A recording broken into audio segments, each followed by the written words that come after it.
नमस्कार, आप देख रहे हैं सत्य हिंदी का सुबह 11 बजे का बुलेटिन और मैं हूं आपके साथ नूर। जंतर मंतर पर पुलिस कार्रवाई को लेकर एमनेस्टी इंटरनेशनल ने सवाल उठाया है। उधर मंत्रियों के सरकारी घरों के खर्च पर कॉकरोच जनता पार्टी ने हमला बोला है। इसी बीच राजस्थान में सरकारी स्कूलों के सुधार के लिए 12,500 करोड़ को सरकार से मंजूरी मिल गई है। इन्हीं खबरों पर इस बुलेटिन में बात करेंगे, लेकिन उससे पहले इस वक्त की बड़ी खबरों पर। चलो, संसद मार्च में पुलिस कार्रवाई पर एमनेस्टी का सवाल, गैर कानूनी बल प्रयोग का दावा। मंत्रियों के बंगलों पर 92 करोड़ खर्च को लेकर सीजेपी ने सरकार को घेरा। सीजेपी के निशाने पर राजस्थान सरकार स्कूलों के लिए बनाई 12,500 करोड़ की योजना। आप सांसद संजय सिंह बोले, संविधान और आरक्षण के लिए बीजेपी सबसे बड़ा खतरा। अमेरिकी वित्त मंत्री बोले, ईरान पर अब तक का सबसे बड़ा आर्थिक हमला करेगा यूएस। अब खबरें विस्तार से। दिल्ली में 20 जुलाई को हुए चलो संसद मार्च के दौरान पुलिस कार्रवाई को लेकर एमनेस्टी इंटरनेशनल ने गंभीर सवाल उठाए हैं। एमनेस्टी के मुताबिक प्रदर्शन के दौरान पुलिस और सुरक्षा बलों ने प्रदर्शनकारियों को नियंत्रित करने के लिए पैलेट फायरिंग, शॉटगन, आंसू गैस, लाठियों और इलेक्ट्रॉनिक शॉक उपकरणों का इस्तेमाल किया। संगठन ने वीडियो, तस्वीरों और प्रत्यक्षियों के बयानों की जांच की है। रिपोर्ट्स में दावा किया गया है कि पुलिस की कार्रवाई में जरूरत से ज्यादा और गैर कानूनी बल के प्रयोग के संकेत मिले हैं। एमनेस्टी ने कहा कि शांतिपूर्ण प्रदर्शन के अधिकार का सम्मान किया जाना चाहिए। संगठन ने पुलिस कार्रवाई की निष्पक्ष जांच की भी मांग की है। कॉकरोच जनता पार्टी ने लुटियंस दिल्ली में केंद्रीय मंत्रियों के सरकारी घरों के रखरखाव पर होने वाले खर्च को लेकर सवाल उठाया। सीजेपी ने कहा कि मंत्रियों के घरों के रखरखाव पर करीब 92 करोड़ रुपए खर्च किए जा रहे हैं। सरकार को मंत्रियों के घरों के रखरखाव पर खर्च करने के बजाय ये पैसा सरकारी स्कूलों की हालात सुधारने में लगानी चाहिए। पार्टी ने ये मुद्दा अपने स्कूल ठीक करो अभियान के तहत उठाया है। इस अभियान का मकसद ग्रामीण इलाकों के सरकारी स्कूलों की स्थिति सुधारना है, जिसमें स्कूलों के सोशल ऑडिट और बिजली, पानी पीने का, शौचालय और मिड डे मील जैसे बुनियादी सुविधाओं में सुधार की मांग की गई है। साथ ही सरकार से सरकारी स्कूलों के इंफ्रास्ट्रक्चर पर ज्यादा जोर देने के लिए भी कहा गया है। राजस्थान में सीजेपी के स्कूल ठीक करो अभियान के बीच अब कांग्रेस ने भी सरकार के खिलाफ मोर्चा खोल दिया है। कांग्रेस नेता सचिन पायलट ने सरकारी स्कूलों की व्यवस्था को लेकर सरकार की कड़ी आलोचना की है। इस बीच खबर सामने आई है कि राजस्थान की बीजेपी सरकार ने स्कूलों के बुनियादी ढांचे को मजबूत करने के लिए 3 साल की 12,500 करोड़ की योजना का खाका तैयार किया है। इस योजना से सरकारी स्कूलों में सुविधाएं बेहतर करने पर जोर दिया गया है। स्कूलों की इमारतों और दूसरी जरूरी सुविधाओं पर भी काम किया जाएगा। दरअसल राजस्थान के कई सरकारी स्कूलों की हालत को लेकर सवाल उठ रहे हैं। अब स्कूलों की स्थिति सुधारने का मुद्दा राजनीतिक बहस का हिस्सा बन गया। 2027 के उत्तर प्रदेश विधानसभा चुनाव से पहले आरक्षण का मुद्दा फिर से गर्मा गया है। रविवार को दिल्ली में आरक्षण के विरोध में दूसरी बार प्रदर्शन हुआ। कनॉट प्लेस में बड़ी संख्या में युवा जुटे। इसके बाद उन्होंने जंतर मंतर की ओर मार्च किया, लेकिन पुलिस ने उन्हें रोक दिया। पुलिस ने कहा कि प्रदर्शन की अनुमति नहीं ली गई थी। वहीं प्रदर्शनकारी जाति के आधार पर मिलने वाले आरक्षण को खत्म करने की मांग कर रहे हैं। उनकी मांग है कि आरक्षण सिर्फ आर्थिक आधार पर दिया जाए। इस मुद्दे पर राजनीतिक बयान भी सामने आए हैं। चिराग पासवान ने आरक्षण को लेकर कहा कि किसी की मांग पर आरक्षण खत्म नहीं किया जा सकता। आरक्षण कोई खैरात नहीं बल्कि संवैधानिक अधिकार है। आम आदमी पार्टी के सांसद संजय सिंह ने समाजवादी पार्टी प्रमुख अखिलेश यादव से मुलाकात की है। मुलाकात के बाद संजय सिंह ने एक्स पर पोस्ट के जरिए बीजेपी पर संविधान और आरक्षण के मुद्दे पर निशाना साधा है। संजय सिंह ने कहा कि संविधान और आरक्षण के लिए बीजेपी सबसे बड़ा खतरा है। बीजेपी ने आरक्षण खत्म करने को लेकर फिर से मुहिम तेज कर दी है। इस कोशिश को नाकाम करना होगा।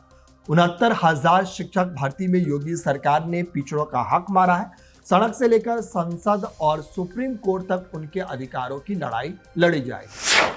अमेरिकी वित्त मंत्री स्कॉट बेसेंट ने ईरान को लेकर बड़ा बयान दिया है। उन्होंने कहा कि अमेरिका अब ईरान के खिलाफ अब तक का सबसे बड़ा आर्थिक अभियान शुरू करने वाला है। बेसेंट ने सोशल मीडिया प्लेटफॉर्म एक्स पर कहा कि राष्ट्रपति डोनाल्ड ट्रंप ने ईरान की सैन्य ताकत को काफी हद तक खत्म कर दिया है। उन्होंने दावा किया कि ईरान की करीब 100% सैन्य फैक्ट्रियां नष्ट हो चुकी है और उसका परमाणु कार्यक्रम भी खत्म कर दिया गया है। बेसेंट के मुताबिक अब अमेरिका आर्थिक मोर्चों पर कार्रवाई करेगा।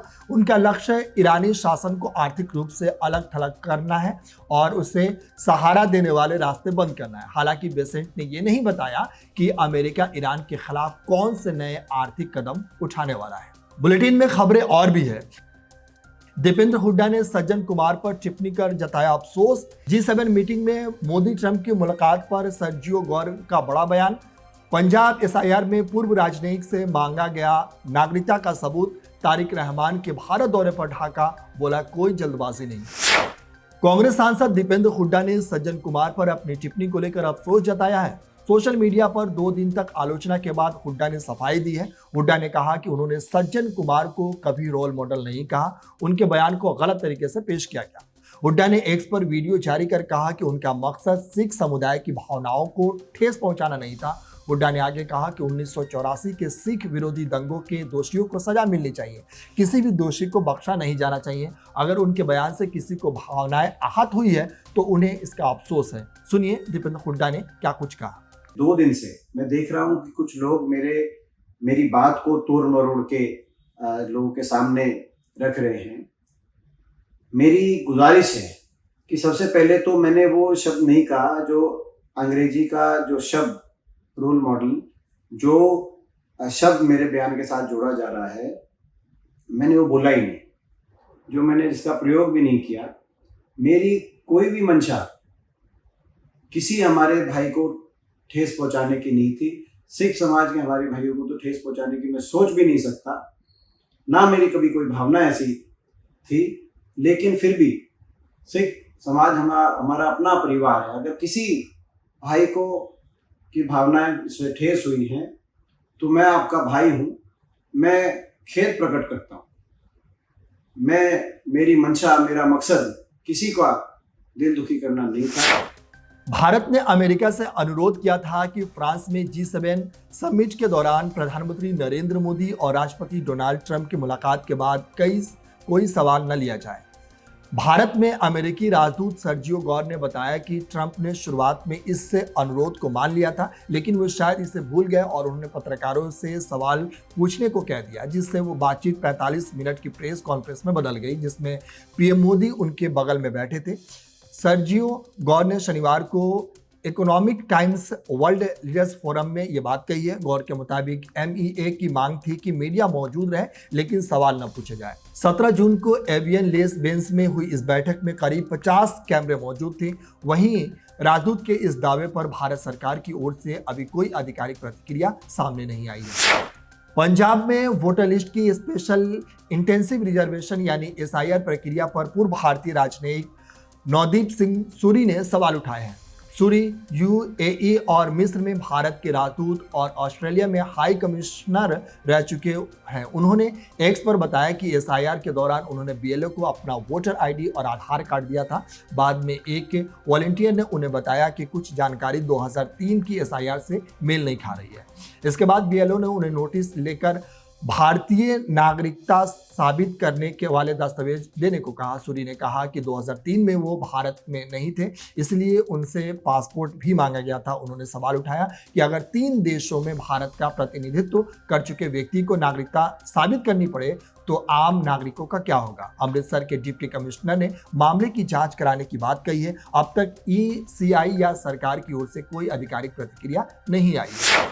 बांग्लादेश ने कहा कि प्रधानमंत्री तारिक रहमान के भारत दौरे को लेकर कोई जल्दबाजी नहीं है। ढाका ने साफ किया है कि भारत के साथ अच्छे रिश्ते बनाने की कोशिश में वो अपने राष्ट्रीय हितों से समझौता नहीं करेगा।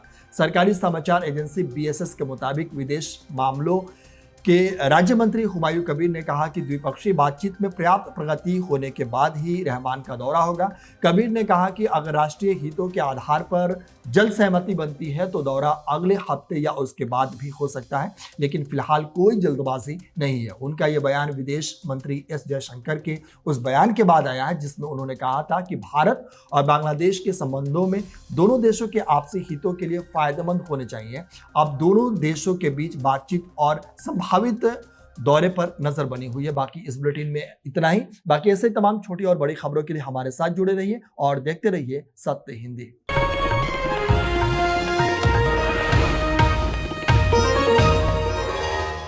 Copyright disclaimer under Section 107 of the Copyright Act 1976. Allowance is made for fair use for purposes such as criticism, comment, news reporting, scholarship, and research.